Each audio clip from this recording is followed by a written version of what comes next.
rushikirweho abebembeza handengo zona bitu bajumirire muhondano eri hagati yo wabira minister Erioda hamwe no wa Musicire kandi bamwe omubebembezi bo babire nabasima ekibiina cha NRM.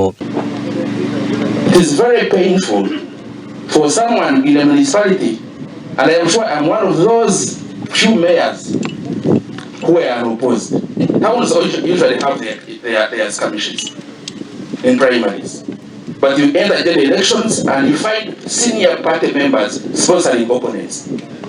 If you campaign a flag bearer, if you go against the party candidate, you are supposed to be dismissed.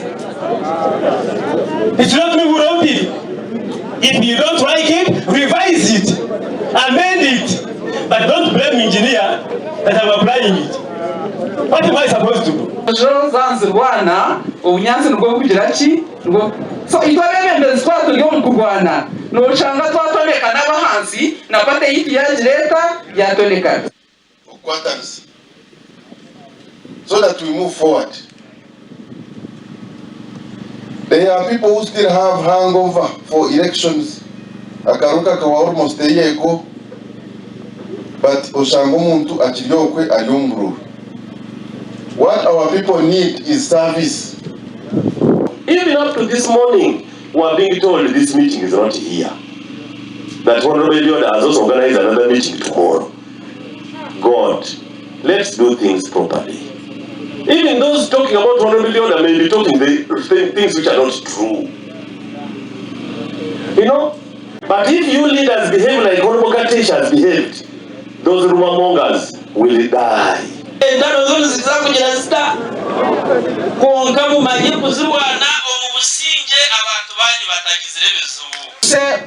Turushemerirwe okwihaha ntoboko y'omutima gwitu kureba nk'umunicipality eriyo negendo mu misho kandi turiyo tujigobamu. Fight by 2026 we go to 100% because it is possible.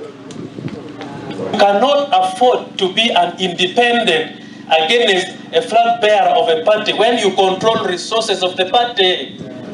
When this matter was presented before Central Executive Committee, the Central Executive Committee made a decision under minute which I have in my office that you ask them to step aside as chairpersons of the party and let their deputies take over office until SEC makes another decision over their matter.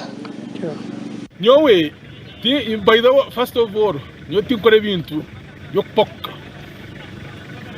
kandi efato tinjukunda so hati Honorable Agacencwire kandi member wa parliament ukuyize ko tinkufa kuya yesero rukiko leta rukiko la conference nanguranye banyeta nk'Erioda na gorempare kugira ki kwizo mu rukiko nyowe messages menya tabagamara district ari muri Gazi ngo rukiko rwabo uza kurwa mukaka kunkatya ngo demobilization yaki kugira ngo abantu batakize mu mikora no akora manya n'abantu bari bagira barebe injiri ya NRM. Thank you. Urukiko ruhendere kurungi aho habireho kwikirizana bwanyuma ya secretariat okubagambira ekibino kukora amakuru agagasha kwa Sheikh Abdul Latif.